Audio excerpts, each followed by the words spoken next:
قرآن مجید کا 17واں پارہ ہے، سورۃ الانبیاء ہے۔ اللہ کریم نے پہلی آیت میں ارشاد فرمایا کہ اقترب للناس حسابہم، فرمایا لوگوں کے حساب کا وقت قریب آ گیا، وہم فی غفلۃ معرضون، اور وہ ابھی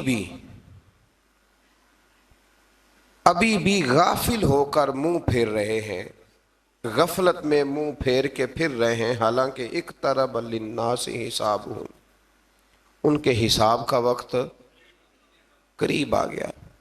جس کی عمر کل 70 سال ہے، اگر اس نے 35 سے اوپر گزار لی ہے تو پھر اس کے تو حساب کا وقت قریب آ ہی گیا ہے نا، لیکن ابھی بھی وہ غافل ہے، ابھی بھی دنیا داری کا مد و جزر ہے، ابھی بھی وہی اس کے کیف و سرور ہے۔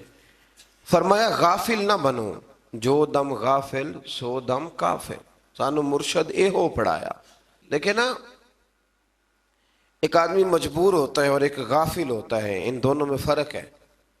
ایک شخص کہتا ہے کہ رستے میں آتے ہوئے حادثہ پیش آ گیا تھا، خدا نہ خواستہ تو یہ مجبوری ہے، اور ایک یہ کہتا تھا کہ میں نا رستے میں کہیں کھڑا ہو گیا تھا، دھیان لگ گیا تھا، اس پر غصہ ہے۔ غفلت نہ ہونا چاہیے۔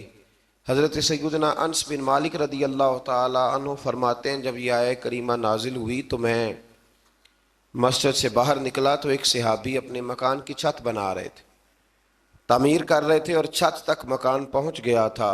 میری طرف دیکھ کر فرمانے لگے کوئی نئی آیت نہیں نازل ہوئی؟ تو میں نے کہا ہاں، آیت تو حضور نے پڑھ کے سنائی ہے، اقترب للناس حسابہم، لوگوں کے حساب کا وقت قریب آ گیا، وہم فی غفلۃ معرضون، اور وہ ابھی بھی اعراض کر رہے ہیں، منہ پھیر رہے ہیں اپنی غفلت میں۔ فرماتے ہیں جب میں نے انہیں یہ آیت سنائی نا، تھوڑی دیر کے لیے وہ خاموش ہو گئے، چپ کر کر، پھر وہ نیچے اترے، انہوں نے ہاتھ جھاڑے اور مسجد نبوی کی طرف بڑھ گئے۔ میں نے کہا کہاں جا رہے ہو، مکان نہیں بنانا؟ تو فرمانے لگے تمہیں نے تو کہا ہے کہ حساب کا وقت آ گیا ہے، ابھی تو تم نے آیت سنائی ہے، تو اب میں مکان بناتا رہوں؟ اب تیاری کرتے اللہ کی بارگاہ میں حاضر ہونے، اب تیاری کرتے۔ ایک بات ہمارے بزرگ فرمایا کرتے تھے، وہ کہتے تھے لوگ نوکری سے بھی ریٹائر ہو جاتے ہیں، گھر کے کام کاج سے بھی ریٹائر ہو جاتے ہیں، ایک وقت ایسا آتا ہے کہ من پسند کھانوں سے بھی بندہ ریٹائر ہو جاتا ہے، معدہ ہی برداشت نہیں کرتا، کھا ہی نہیں سکتا۔ فرمایا کرتے تھے دعا کرو اللہ ہمیں گناہوں سے ریٹائر ہونے کی توفیق عطا کرے، وہ اصل چیز ہے، اس سے بھی ہم ریٹائر ہو جائیں۔ تو اس آیہ مقدسہ میں اللہ تبارک و تعالیٰ نے اس بات کا ذکر فرمایا، اور فرمایا کہ وہ غافل ہو کے پھر رہے ہیں، دین کی باتوں سے روح گردانی کرتے ہیں، جب کوئی نصیحت کی کوئی نئی بات ان کے پاس آتی ہے تو توجہ سے سنتے نہیں، اور بس کھیل تماشے کے انداز سے سنتے ہیں، اور نبی کو اپنے جیسا بشر قرار دیتے ہیں، قرآن کو جادو، خواب پریشاں، شاعری اور خود ساختہ کلام قرار دیتے ہیں۔ قرآن نے بتایا کہ پہلے رسول بھی حاملین وحی تھے، وہ بھی کھاتے پیتے تھے، بشری تقاضے اور نبوت و رسالت کی عظمت اور شان کے خلاف نہیں ہوتے۔ اس کے بعد پچھلی قوموں کی سرکشی اور ان پر نازل کیے جانے والے عذاب کے آنے پر ان کے اقرار جرم اور ندامت کے رائے گاہ جانے اور ان کے نیست و نابود ہونے کا ذکر ہے۔ آیت نمبر 22 سے لے کر اللہ تعالیٰ نے تقریباً آیت نمبر 24 تک پھر اپنی وحدانیت کے دلائل بیان فرمائے، زمین و آسمان کی تخلیق، صبح و شام کا آنا جانا، ان باتوں کا پھر سے ایک دفعہ ذکر فرمایا۔ آیت نمبر 25 میں فرمایا کہ ہر رسول کی طرف اس امر کی وحی کی جاتی رہی کہ اللہ وحدہ لا شریک ہے، اور صرف وہی عبادت کے لائق، اللہ کے علاوہ کوئی عبادت کے لائق۔ فرمایا یہ میں نے ہر نبی کو وحی کی، یہ ہر رسول کو کہا، اللہ کے علاوہ کوئی عبادت کے لائق، اللہ کے علاوہ کوئی عبادت کے لائق۔ بڑا ہی پسند ہے یہ جملہ اللہ کو، لا الہ الا اللہ، یہ اللہ کے علاوہ کوئی لائق عبادت ہے ہی نہیں۔ آیت نمبر 30 سے اللہ تعالیٰ نے تخلیق کائنات کے سلسلے کو بیان کرتے ہوئے فرمایا کہ آسمان اور زمین بند تھے تو ہم نے ان دونوں کو کھول دیا اور ہم نے پانی سے ہر جاندار چیز بنائی.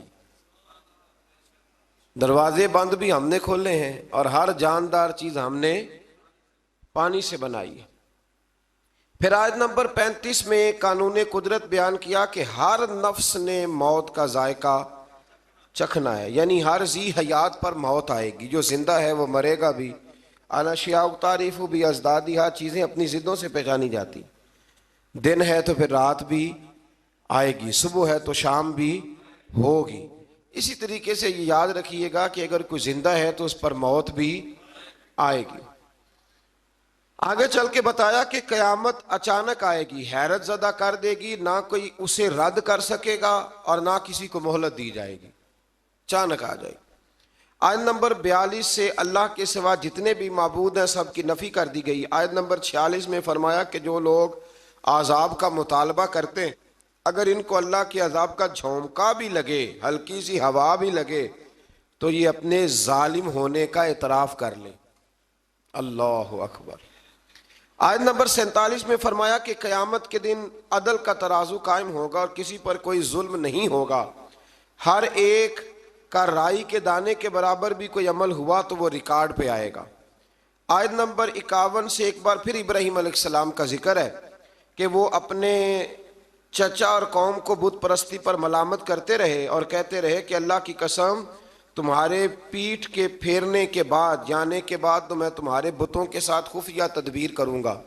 تدبیر بڑی شاندار کی حضرت ابراہیم نے. جب قوم ساری میلے پہ چلی گئی نا تو آپ نے کلاڑا لیا اور چھوٹے سارے بت کاٹ دیے. ایک ہوتا ہے محبوب سے محبت کرنا اور ایک ہوتا ہے محبوب کے دشمن سے نفرت کرنا. یہ بھی بڑا ہی ضروری ہے.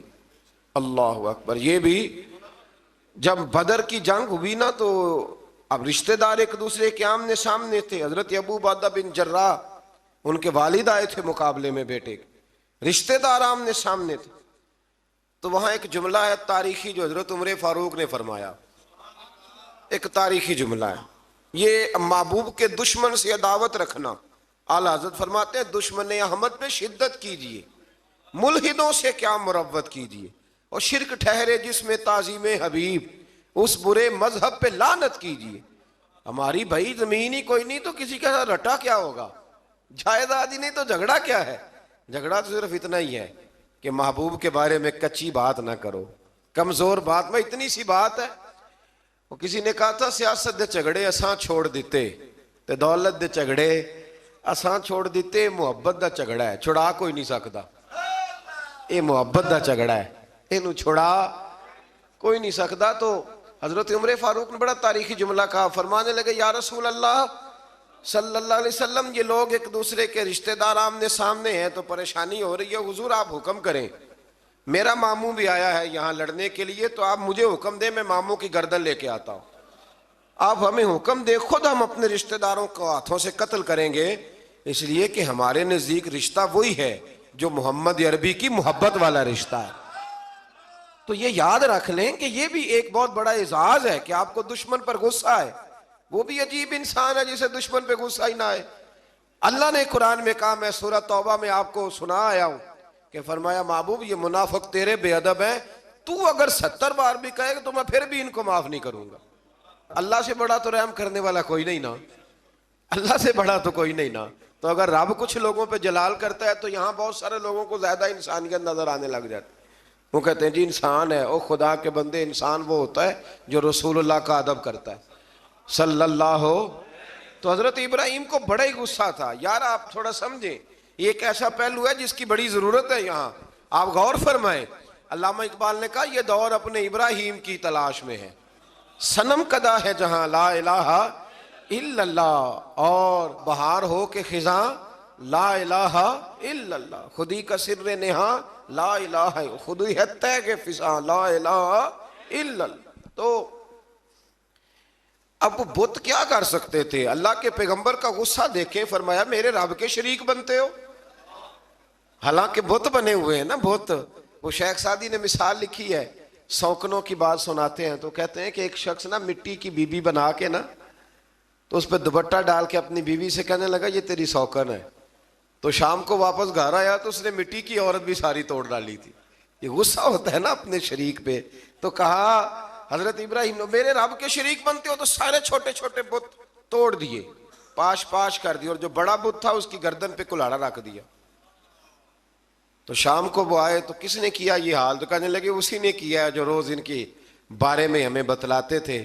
بلایا حضرت ابراہیم کو, تو حضرت ابراہیم فرمانے لگے بڑے ہی بیوقوف ہونا, بڑے ہی بیوقوف ہونا, ان خداؤں کو پوجتے ہو جو اپنے آپ کو نہیں بچا سکے, بڑے ہی پاگل ہو نا تم, بڑے ہی پاگل ہو.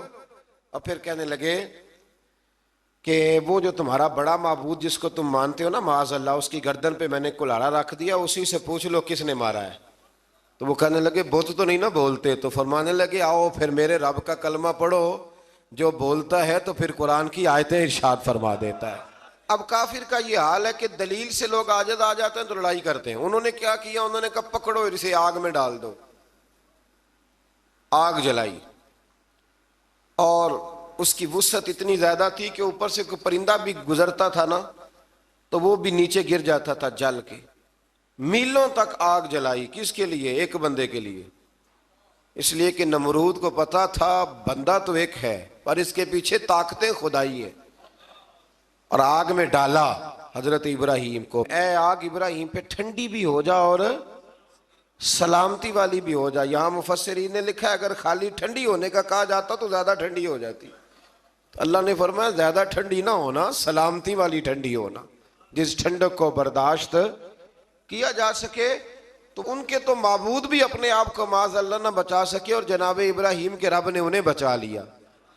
پھر نمرود کلمہ پڑھ گیا تھا, حضرت ابراہیم آگ سے نکل آئے نا, پڑھ گیا تھا کلمہ, ختم اللہ علی قلوبہم.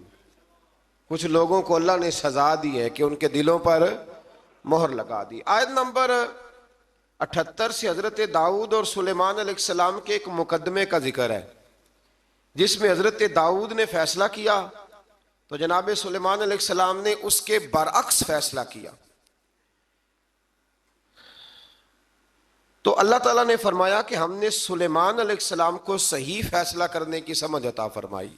دونوں باپ بیٹا تھے نا, تو فرمایا ہم نے سلیمان کو صحیح فیصلہ کرنے کی سمجھ عطا کی ہے, اور ہم نے دونوں کو قوت فیصلہ اور علم عطا کی. اب یہاں بات سمجھنی ہے, ایک نے فیصلہ ٹھیک کیا ہے اور ایک کے فیصلے کو قرآن نے ٹھیک قرار, لیکن اللہ فرماتا ہے قوت فیصلہ ہم نے دونوں کو دی ہے اور علم بھی ہم نے. اس کا مطلب یہ ہوا کہ پھر امام شافعی, امام اعظم, امام مالک اور امام احمد بن حنبل, فیصلے کی قوت اللہ نے سب کو عطا فرمائی. کسی نے کوئی فیصلہ کر دیا اور کسی نے کوئی فیصلہ کر دیا, تو یہ اجتہادی معاملات ہیں. جو جس کے پیچھے بھی چلے گا اللہ اسے راہ ہدایت ہی عطا فرمائے گا. تو اس سے یہ بات بھی معلوم ہوئی کہ ایک عدالت اگر فیصلہ کرے تو دوسری میں نظر ثانی کے لیے مقدمہ لے جانے کی اجازت ہے. یہ بھی اس سے ایک بات ثابت ہوتی ہے. اس کے بعد اللہ تعالیٰ نے داؤد علیہ السلام کے معجزات کا ذکر فرمایا ہے, یعنی پہاڑوں کا ان کے تابع ہونا, پہاڑوں اور پرندوں کا ان کے ساتھ مل کے تسبیح پڑھنا, اور جنگ سے حفاظت کے لیے ان کا زرہ بنانا. اسی طرح ہوا کو سلیمان کے تابع کرنا علیہ السلام, اور جو ان کے حکم سے ان کے تخت کو ہوا میں اڑا کر لے جاتی تھی, اور جنات کو ان کے تابع کرنا, وہ ان کے حکم سے کام کرتے تھے. جنات بھی, جن بھی تابع ہوتے ہیں اللہ کے نبیوں کے. جب نبی پاک طائف سے واپس آئے تھے تو حضور پریشان تھے, تو جنوں کی جماعت نے آ کے کلمہ پڑھا. کہا یا رسول اللہ اگر وقتی طور پر انسان نہیں مانتے تو ہم تو حاضر ہیں نا, ہمیں کلمہ پڑھا دیں. جن رسول اللہ کے غلام بنے. تو حضرت سلیمان کا تخت بھی ہوا میں اڑتا تھا. کبھی کسی زمانے میں لوگ اس پر اعتراض کرتے تھے کیسے اڑ سکتا ہے, جب سے جہاز اڑنے لگ گیا ہے نا, اب سائنسدانوں نے اس پہ اعتراض کرنا چھوڑ دیا ہے. باقی بھی ساری چیزوں پہ چھوڑ جائیں گے آہستہ آہستہ. پھر اس کے بعد اللہ تبارک و تعالیٰ نے حضرت ایوب علیہ السلام کا ذکر فرمایا. اللہ نے انہیں بیٹے دیے, مال دیا, اولاد دی, پھر اللہ نے آزمائش میں ڈالا. چھت گری تو ساری اولاد انتقال کر گئی, جانور, کھیت کھلیان سارے ہی چلے گئے, اور وجود میں آبلے پڑ گئے, پھوڑے پھنسیاں نکل آئے. کچھ لوگ معاذ اللہ ایسی عجیب باتیں کرتے ہیں نبیوں کے بارے میں کہ کوڑ کا مرض ہو گیا معاذ اللہ. اللہ کے نبیوں پر ایسے امراض نہیں آیا کرتے. کچھ آبلے پڑ گئے, اتنا محدثین نے لکھا ہے, تکلیف میں تھے. ایک دن زوجہ کہنے لگی آپ اللہ کے نبی ہیں, دعا ہی کر لیں. اللہ شفا دے دے. تو آپ فرمانے لگے سکھ کتنی دیر رہے؟ کہنے لگی 60 سال. فرمایا ذرا دکھوں کو بھی 60 سال ہو لینے دے پھر دعا بھی کر لیں گے.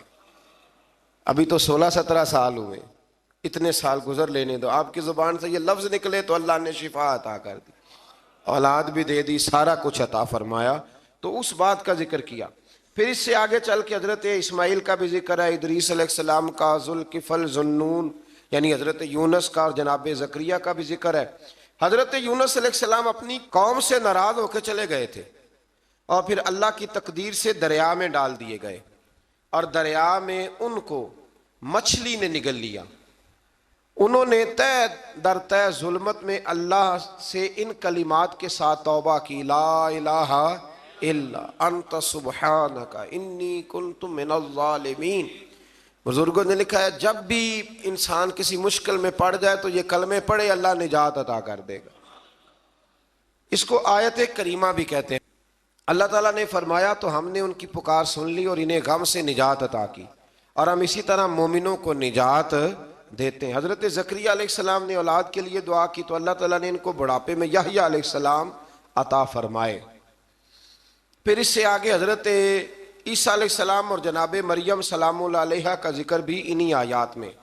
آیت نمبر 94 میں مومنین صالحین کے اعمال رائے گاہ نہ جانے اور اس کے لکھنے کا ذکر ہے. آیت نمبر 96 میں پھر ایک دفعہ یاجوج ماجوج کی قوم کا اللہ نے اس کا حال بتایا ہوں نا میں. آیت نمبر 98 سے مشرکین اور ان کے معبودوں کا جہنم کا ایندھن بننے کا بیان ہے, اور یہ کہ اگر یہ الہ ہوتے تو جہنم میں کیوں داخل ہوتے.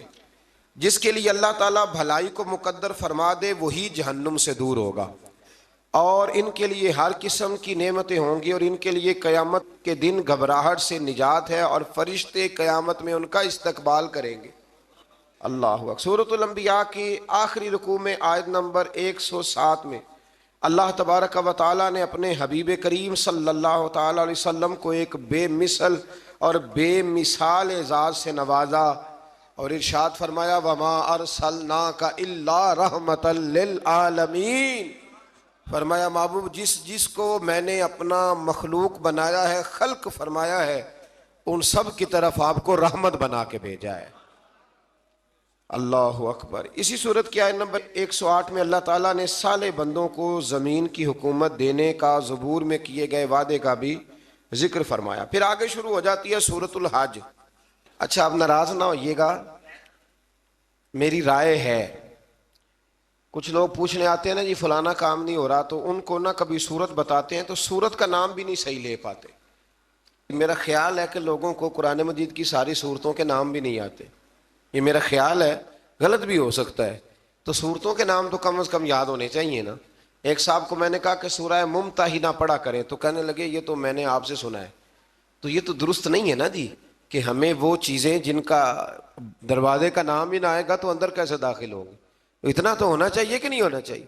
سورہ حج شروع ہوتی ہے, اس کی پہلی آیت میں اللہ تعالیٰ نے تقوی کا حکم دیتے ہوئے قیامت کی ہولناکیوں کو بیان کیا کہ قیامت ایک زلزلے کے طور پر برپا ہوگی, اور اس کا منظر اس قدر دہشت ناک ہوگا کہ دودھ پلانے والی مائیں اپنے دودھ پیتے بچوں کو بھول جائیں گی, فراموش کر دیں گی. ہر حاملہ کا حمل ساکت ہو جائے گا. لوگ مدہوش نظر آئیں گے جبکہ وہ مدہوش نہیں ہوں گے, لیکن اللہ کے عذاب کی شدت کے باعث ان کی یہ کیفیت ہوگی. اللہ تعالی ہمیں اس دن محبوب کریم کے جھنڈے کے نیچے جگہ عطا فرمائے. آیت نمبر 3 سے بتایا کہ بعض لوگ بغیر علم کے اللہ کے متعلق جھگڑا کرتے ہیں اور اس سرکش شیطان کی پیروی کرتے ہیں جس کے متعلق لوح محفوظ میں لکھا جا چکا ہے کہ جو اس کو دوست بنائے گا وہ اس کو گمراہ کر دے گا اور اس کو بھڑکتی ہوئی آگ کے عذاب کی طرف لے جائے گا. آیت نمبر 5 سے اللہ تعالیٰ نے حشر و نشر کی صحت اور امکان پر تخلیق انسانی اور پھر انسانی عمر کے مراحل کا ذریعے استدلال فرمایا ہے. آیت نمبر 9 میں عذرائے تکبر, جو لوگ تکبر کے طور پر اپنی گردن موڑنے والے شخص کا ذکر کرتے ہوئے فرمایا کہ یہ اللہ کی راہ سے گمراہ کرنے والا ہے, اس باعث اس کے لیے دنیا میں ذلت ہے اور قیامت کے دن جلانے والا عذاب ہے, اور یہ اس کی ان بدعمالیوں کی سزا ہے جو اس نے آگے بھیجی. بے شک اللہ بندوں پر ظلم کرنے والا نہیں ہے۔ نبی پاک علیہ السلام نے فرمایا جو دنیا میں تکبر کرتے ہیں قیامت کے دن اللہ انہیں چیونٹیوں کی شکل میں مسخ کر دے گا۔ اللہ تعالیٰ عاجزی کی توفیق عطا فرمائے۔ آیت نمبر 11 سے ان لوگوں کا ذکر کیا کہ جن کا مقصود دنیاوی مفادات ہیں، اگر انہیں کوئی بھلائی مل جائے تو وہ دین پر مطمئن ہو جاتے ہیں، اور اگر کوئی آزمائش آ جائے تو منہ کے بل پلٹ جاتے ہیں۔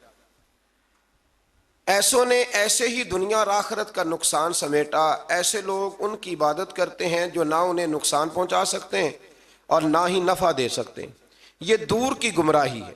پھر آیت نمبر 17 میں فرمایا کہ دنیا میں بظاہر اہل ایمان، یہود، صابی، عیسائی، آتش پرش اور شرک کرنے والے ملے جلے سے ہیں، اللہ قیامت کے دن ان سب کے درمیان فیصلہ فرمائے گا، بے شک اللہ ہر چیز پر نگہبان ہے۔ آیت نمبر 18 میں بتایا کہ جو کچھ آسمانوں اور زمینوں میں ہے، سورج، چاند، ستارے، پہاڑ، درخت، چوپائے اور بہت سے انسان اللہ ہی کے لیے سجدہ کرتے ہیں، اور بہت سے وہ بھی ہیں جن پر عذاب مقدر ہو چکا، اور جس کو اللہ ذلیل کرے گا تو اسے پھر کوئی عزت دینے والا نہیں ہے۔ بس یہ دعا کریں اللہ پردہ پوشی عطا فرمائے، اور اللہ جو عزت دے تو اپنی بارگاہ ناز سے دائمی عزت عطا فرمائے۔ آیت نمبر 19 سے مومنین اور کفار ہر دو فریق کا ذکر ہے۔ کفار کے لیے دردناک عذاب اور مومنین کے لیے اخروی نجات اور نعمتوں کا ذکر ہے۔ آیت نمبر 25 سے فرمایا کہ جن لوگوں نے کفر کیا اور اللہ کے راستے سے اور اس مسجد حرام سے روکنے لگے جس کو ہم نے لوگوں کے لیے مساوی بنایا، خواہ وہ مقامی ہو یا باہر سے آئیں، جو اس مسجد حرام میں ظلم کے ساتھ زیادتی کا ارادہ کرے گا ہم اس کو دردناک عذاب چکھائیں گے۔ اگر اللہ تعالیٰ کسی گروہ کو وہاں حکومت دے دو تو اس کو یہ حق نہیں پہنچتا کہ وہ دوسروں کو ذلیل کرے، یہ اللہ نے قرآن میں بیان کر دی۔ فرمایا جو مسجد حرام میں کسی کے ساتھ ظلم اور زیادتی کرے گا اللہ اسے دردناک عذاب دے گا۔ ہم یہاں بیٹھ کے کم سے کم بات کرتے ہیں، آپ کو پتہ ہے معتدل بات کرتے ہیں، ہماری خواہش نہیں ہوتی، ہم اپنی بات کرتے ہیں، کسی کو چھیڑتے نہیں، لیکن کیا وہاں بیٹھے لوگوں کا بھی تو یہ حق بنتا ہے کہ نہیں بنتا کہ وہ بھی کوئی اختلافی بات نہ کریں؟ یا اگر کوئی بات کرنی ہے تو پہلے پوچھ لیں، لیکن اگر وہ ہمارے بزرگوں کے نام اس طرح لے کے توہین ہو، توہین یعنی نام لیتے وقت وہ توہین کے لب و لہجے کو اختیار کریں تو یہ ظلم ہے، یہ زیادتی ہے، یہ ایک جبر ہے۔ یعنی باقی امیر ملکوں کے لوگ اگر گروپوں کی شکل میں آئیں تو وہ ٹھیک ہے، لیکن اگر غریب ملک کے 4-5 لوگ کٹھے آ جائیں تو وہ کٹھے رہ سکتے؟ یہ ظلم ہے، یہ زیادتی ہے۔ اللہ تبارک و تعالیٰ صبح قیامت اس کا حساب لے گا، رب کریم نے قرآن میں بیان فرما دیا ہے۔ اللہ تعالیٰ سمجھنے کی توفیق عطا فرمائے۔ جب آپ کسی قوم سے اس کے بارے میں پوچھیں گے، مطلب آپ نے منشور پوچھنا ہے پاکستان کا، الحمدللہ سارے مزدور قابل عزت ہیں، تو منشور آپ ریڈی والے سے پوچھیں گے کہ بتائیں پاکستان کی تحریک جب چل رہی تھی تو منشور دستور کیا تھا؟ اس کو پتہ ہے بیچارے کو کیا، اس کو تو روزی روٹی تو فرصت نہیں۔ تو آپ اس شعبے کے بندے سے بات کریں۔ آپ نے جب اہل سنت کا عقیدہ پوچھنا ہے تو آپ کسی جاہل کو پکڑ کے پوچھیں گے، کسی ان پڑھ بندے کو پوچھیں گے؟ ایک جاہل آدمی کو کھڑا کر لیا جاتا ہے، اسے پوچھتے ہیں جی فلانی فلانی بات بتا، تو وہ بیچارہ کیا بتائے گا؟ اگر آپ میں اخلاقی جرت ہے تو پھر آپ اس طرح کریں کہ جو کسی مذہب کے نمائندے ہیں ان کے سامنے آ کے بات کریں اور ان سے آپ دلائل لیں اور نظریہ پوچھیں۔ دیکھیں نا، ایک صاحب نے مجھ سے سوال کیا کہ آپ کہتے ہیں نبی پاک ہر جگہ موجود ہے، میں نے کہا تمہیں کس بیوقوف نے کہا؟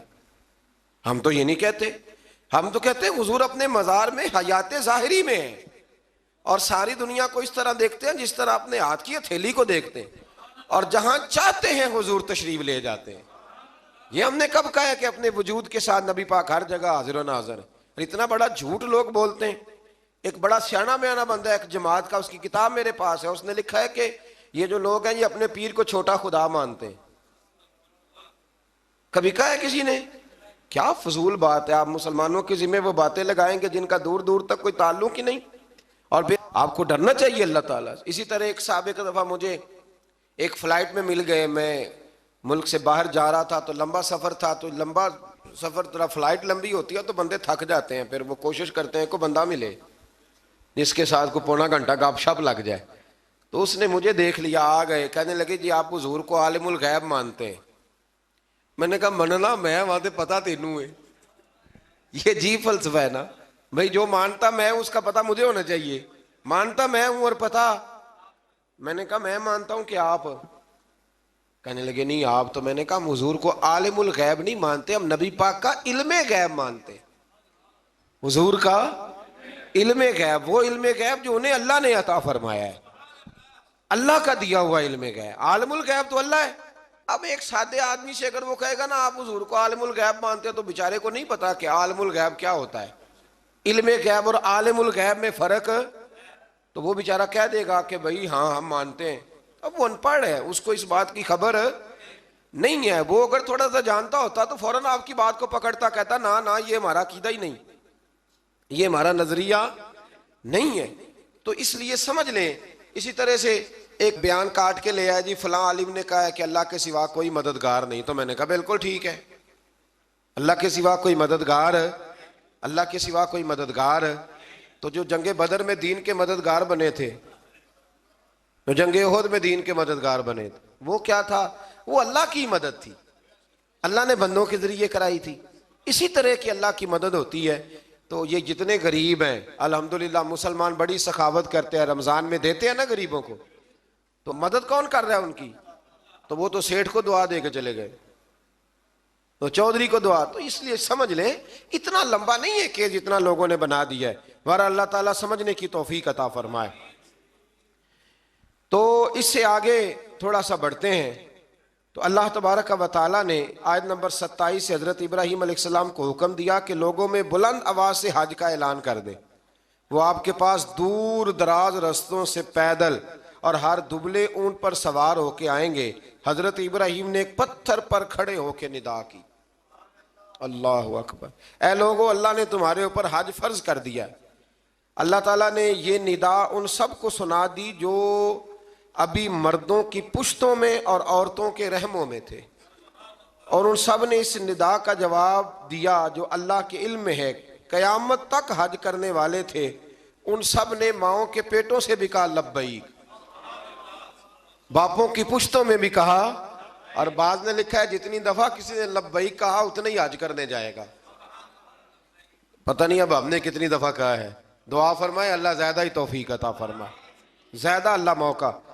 آپ اخلاص کے ساتھ آواز دیں، میں کہا کرتا ہوں ہمارے ذمہ اذان پڑھنا ہے، گن پوائنٹ پہ لوگوں کو نمازی بنانا ہماری ذمہ داری۔ حضرت ابراہیم نے اس وقت آواز دی، حضرت ابراہیم نے بغیر لاؤڈ سپیکر کے آواز دی، تو رب نے ماؤں کے رحموں میں بھی آواز پہنچا دی۔ میں بڑا آدمی تو نہیں ہوں، چھوٹا ہوں، اور بڑا چھوٹا ہوں، اور یہ بات صرف آپ لوگوں کے سامنے نہیں کہتا، میں محسوس کرتا ہوں، میں اس کا قائل ہوں، مجھے پتہ ہے آپ میں سے جتنے لوگ ہیں اللہ کے فضل سے میں باوضو بیٹھا ہوں، میں کسی ایک بندے سے بھی اپنے آپ کو افضل نہیں سمجھتا، میں اپنے آپ کو چھوٹا جانتا ہوں، مجھے خبر ہے اللہ تبارک و تعالیٰ معاف فرمانے والا ہے۔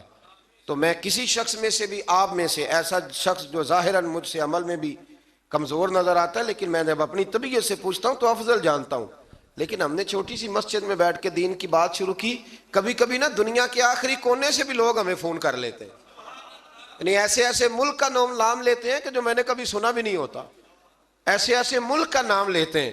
میں برطانیہ میں گیا تو مجھے، آپ یقین کریں، کچھ لوگ میرے گلے مل کے اس طرح روئے کہ جیسے بچھڑے ہوئے ہیں صدیوں سے مجھ سے، تو وہ کہنے لگے ہم تو خواب دیکھ رہے ہیں، آپ سامنے آ گئے۔ تو میرے ذہن میں یہی آیات آ رہی تھی کہ بندہ آواز دیتا ہے اور اس کو پہنچاتا میرا رب بھی ہے، بندہ کمزور ہے، وہ آواز دیتا ہے تو پہنچانا اللہ تبارک و تعالیٰ کے ذمہ کرم پہ ہے۔ اللہ تبارک و تعالیٰ اخلاص کی توفیق دے اور ریاکاری سے محفوظ فرمائے۔ آیت نمبر 28 میں مقررہ ایام یعنی یوم نحر اور بعد کے دنوں میں قربانی کرنے کا حکم دیا گیا ہے۔ ایام نحر عید کا پہلا، دوسرا اور تیسرا دن۔ آیت نمبر 29 میں ایسی نظروں کو پورا کرنے کو حکم دیا گیا ہے جو معصیت پر مبنی نہ ہو، اور اللہ کے گھر کے طواف کا بھی حکم ہے۔ آیت نمبر 31 میں اللہ تعالیٰ کے ساتھ شریک قرار دینے والوں کی مثال کو اس طرح بیان کیا گیا ہے کہ ایسا شخص گویا آسمان سے گرا، پھر اسے مردار خور پرندے نے جکڑ لیا، یا آندھی نے اس کو کسی دوسری جگہ پھینک دیا۔ آیت نمبر 32 میں فرمایا کہ جس نے اللہ کی نشانیوں کی تعظیم کی تو بے شک یہ دلوں کا تقویٰ ہے۔ آیت نمبر 34 سے فرمایا کہ ہم نے ہر امت کے لیے قربانی کا طریقہ مقرر کیا تاکہ وہ اللہ کے دیے ہوئے بے زبان چوپایوں پر ذبح کے وقت اللہ کا نام لیں۔ پس تمہاری عبادت کا مستحق ایک اللہ ہی ہے، اور قربانی کے اونٹوں کو ہم نے تمہارے لیے اللہ کی نشانیوں میں سے بنا دیا، ان میں تمہارے لیے بھلائی ہے، پس تم ان کو قطار میں کھڑا کر کے ان کے نہر کرنے کے وقت اللہ کا نام لو، پھر ان سے خود بھی کھاؤ اور محتاج اور مانگنے والوں کو بھی کھلاؤ۔ آیت نمبر 37 میں عبادات میں اخلاص کی تعلیم دیتے ہوئے فرمایا کہ قربانی کا مقصد گوشت پوشت کا حصول نہیں، بلکہ قربانی کا مقصد تو اللہ کی رضا ہے۔ آیت نمبر 39 میں مظلوم مہاجر مسلمانوں سے نصرت کا وعدہ کر کے اپنے دفاع میں لڑنے کی اجازت کا بیان ہے۔ آیت نمبر 39 تا 41 میں بتایا کہ یہ سنت الہیہ ہے کہ وہ مجاہدین کے ذریعے ظالموں کا کلا کما فرماتا ہے۔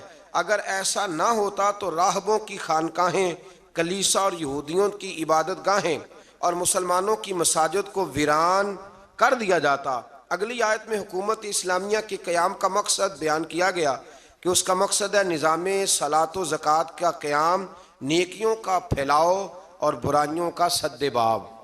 یہ اسلامی حکومت کے قیام کا کیا کرنا ہے؟ اسلامی حکومت نے نظام نماز مقرر کرنا ہے، نظام زکوٰۃ مقرر کرنا ہے، نیکیوں کو پھیلانا اور برائیوں کا۔ تو ہمارے تو وزیر کہتے ہیں کہ مولویوں نے نہیں چلانا ملک، چلانا کس نے ہے؟ یہ اللہ ہی بہتر جانتا ہے۔ آیت نمبر 46 میں فرمایا کہ پچھلی امتوں کے آثار کو دیکھ کر عبرت حاصل کرنی چاہیے، لیکن اس کے لیے سوچنے سمجھنے اور مشاہدے کی صلاحیتوں کا نیک ہونا ضروری ہے، ورنہ وہ لوگ کہیں گے ان کے برے کام تھے ہمارے تو اچھے ہیں، پھر انسان عبرت بھی حاصل کر سکتا۔ آیت نمبر 48 میں کفار کے عذاب کے معاملے میں جلدی کرنے، مہلت ملنے سے غلط فہمی کا شکار ہونے پر فرمایا کہ عذاب تو آ کر ہی رہے گا، اللہ اپنے وعدوں کے خلاف نہیں کرتا۔ آیت نمبر 49 میں رسول اللہ صلی اللہ علیہ وسلم کو تمام روئے زمین کے انسانوں کے لیے نذیر بنا کر بھیجنے کا بیان فرمایا۔ آیت نمبر 52 سے فرمایا کہ آپ سے پہلے انبیاء جب اپنی امتوں کے سامنے اللہ کی آیات پڑھتے تو شیطان امت کے افراد کے دلوں میں شبہات ڈال کر عمل سے روکتے، اور یہ وسوسہ اندوزی بیمار اور سخت دل والے لوگوں کے لیے آزمائش اور اہل علم کے ایمان میں مضبوطی کا سبب بنتی۔ فرمایا جب شیطان وسوسہ دیتا ہے نا تو الجھتے وہ لوگ ہیں، پریشانی ان لوگوں کو ہوتی ہے جن کے دلوں میں پہلے سے شبہات ہوتے ہیں، اور جن کے دلوں میں شبہات نہیں نہ ہوتے، شیطان جب وسوسہ دیتا ہے تو ان کا یقین اور مضبوط ہو جاتا ہے۔ یہ سمجھنے کی بات ہے، ہم گنجائش دیتے ہیں تو شیطان اندر داخل ہوتا ہے، دروازے کی کنڈی لگا کے رکھیں گے تو چور اندر وہ نہیں اندر آئے گا۔ آیت نمبر 61 سے نظام گردش لیل و نہار، بارش کے نزول اور اس کے نتیجے میں سبزے کے اگنے کو اللہ نے اپنی قدرت کی نشانیاں قرار دیا۔ آیت نمبر 67 میں ہر قوم کے لیے وقتی شریعت مقرر کرنے اور اس پر ایک وقت تک عمل ہونے اور اسلام کے دائمی اور ابدی تعلیمات آنے کے بغیر کسی جھگڑے کے اس کی پیروی کرنے اور اس کی طرف دعوت دینے کا بیان ہے۔ آیت نمبر 73 میں اللہ تعالیٰ نے مشرکوں کے بتوں کی بے بسی کو بیان فرمایا ہے کہ وہ سب مل کر بھی ایک مکھی کا پر بھی ایک مکھی بھی پیدا نہیں کر سکتے، اور اگر مکھی ان سے کوئی چیز چھین لے تو اسے واپس بھی، سبحان اللہ، یعنی مکھی کو چیز چھین لے، میں اور آپ واپس لے سکتے ہیں؟ اللہ کرے ہمیں سمجھ آئے۔ اللہ فرماتا ہے دیکھو ہے تو مکھی۔ امام مالک رحمت اللہ تعالیٰ علیہ بیٹھے تھے تو ہارون رشید سے نا مکھی نہیں سنبھالی جا رہی تھی، بار بار مارتا، کئی دفعہ ایک مکھی نہیں پکڑی جاتی، پتہ نہیں کدھر سے نکل جاتی ہے، اس نے بڑا ہی ستایا، کچھ کرنے نہیں دیتی تھی۔ تو ہارون رشید بس جذبات میں امام مالک سے کہنے لگا حضور یہ اللہ نے مکھی کیوں پیدا کر دی؟ معاذ اللہ، اس کی کیا ضرورت تھی؟ تو امام صاحب فرمانے لگے فوراً، ڈرتے نہیں تھے نا بادشاہوں سے وہ لوگ، فوراً فرمانے لگے یہ اللہ نے تیرے جیسے بادشاہوں کا غرور توڑنے کے لیے پیدا کی ہے، کہ اللہ فرماتا ہے تم سے تو مکھی نہیں سنبھالی جاتی اور تم حکومتیں چلانے کی بات کرتے ہو۔ بت اور ان کے پجاری دونوں کمزور ہیں۔ آیت نمبر 75 میں فرمایا کہ منصب رسالت کوئی فرمائشی منصب نہیں،